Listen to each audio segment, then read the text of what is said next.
मुगलिया दौर हुकूमत को तारीख से मिटाने के लिए मुख्तलिफ कोशिशें की जा रही हैं। हाल ही में CBSE की जानिब से एक बयान सामने आया है जिसमें इस्लाम का उरूज और मुगलिया सल्तनत के इन्वान वाले 2 बाब NCERT की किताबों से हटाए गए हैं। वहीं कुछ लोग मुगलिया सल्तनत के दौरान जारी किए गए मुख्तलिफ दौर के सिक्के जमा करने में अपनी तमाम ज़िंदगी सर्फ कर देते हैं।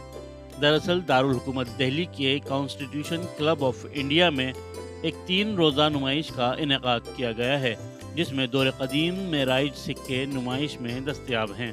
प्रोग्राम के ज़रिए हम इंडिया भर के लोगों को इनवाइट किया हमने अपनी दिल्ली कॉइन सोसाइटी के माध्यम से, और हम ये मुद्रा उत्सव यहाँ बना रहे हैं।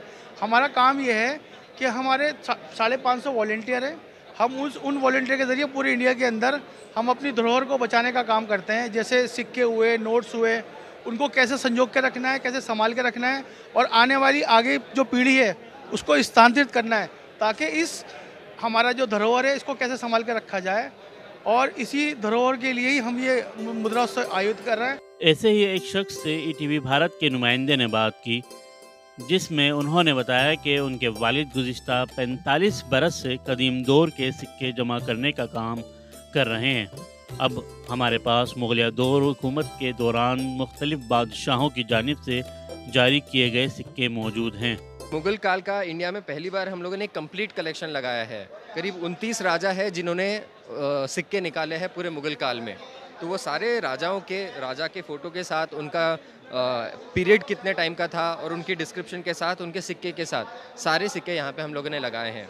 सबसे पहला सिक्का जो था वो बाबर का सिक्का है यहाँ पे, वहाँ से सारे क्रोनोलॉजिकल यहाँ पे लगाए हैं। रेयर एक सिक्का होता है अजीम उस शान का, वो भी यहाँ पे देखने को आपको मिलेगा। एक नूर जहाँ का गोल्ड का मोहर होता है, वो भी हम लोगों ने यहाँ पे लगाया है। नागपुर के रहने वाले सोहम ने बताया कि उनके स्टॉल पर 2600 साल पुराना सिक्का भी मौजूद है जिसे तारीख में सबसे कदीमी सिक्का कहा जाता है। इसके अलावा अशोक के दौर में राइज करेंसी भी दस्तयाब है। सिक्के हमने यहाँ पे जब से सिक्कों की शुरुआत हुई 2500 साल पहले, पहला सिक्का जो था बेंट बार गांधार जनपद का, तब से लेकर अब तक के जितने भी वैरायटीज़ है वो सारे सिक्के हम लोग यहाँ पे लाए हैं। कलेक्ट कैसे करते हैं, 44 साल हो गए हमको इस व्यवसाय में। हम लोग जैसे अभी नागपुर से हैं, दिल्ली में एग्जीबिशन के लिए आए हैं, यहाँ पे हमारे पास जो है वो बेचने के लिए आए हैं और जो लोगों के पास रहेगा वो लेंगे।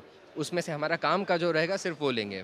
तो ऐसे कलेक्ट करते करते हम लोग सारी दुनिया घूमते हैं, सब जगह से कलेक्ट करते हैं, लोगों से कलेक्ट करते हैं। सोहम का कहना था कि पुरानी करेंसी जमा करने का उनका शौक उनके वालिद से उन्हें विरासत में मिला है, इसीलिए वो मुल्क और बैरून मुल्क में ऐसी नुमाइशों में दौरा करते हैं, वहाँ अपनी करेंसी फ़रोख्त करते हैं और साथ ही जो उनके पास दस्तयाब नहीं है उसकी ख़रीद करते हैं। और मेरी जो दुकान है वो गोल्ड मार्केट में है, स्पेशलाइज इन कॉइन्स, और मेरी जो कलेक्शन है वो सुल्तान ऑफ दिल्ली की स्पेशल है, वर्ल्ड फेमस है। और बाकी कॉइन आपको कोई भी चाहिए हो, पुराने से पुराने, हमारे पास 2600 साल से लेकर आज तक के पुराने से सोने, चांदी, तांबे, सब तरह के कॉइन्स अवेलेबल है। बहुत सारे सिक्के हैं जी, जैसे कि हमारे पास पंचमार्क कॉइन्स 2500-2600 साल पुराने, अशोका पीरियड के, और हमारे पास इंडो ग्रीक कॉइन्स सिकंदर के टाइम के, देखने को मिलेंगे, सब मिलेंगे, सब देखने को यहाँ पर भी लगे हुए हैं हमारे पास। ETV भारत के लिए दिल्ली से मोहम्मद राहिम की खुसूसी रिपोर्ट।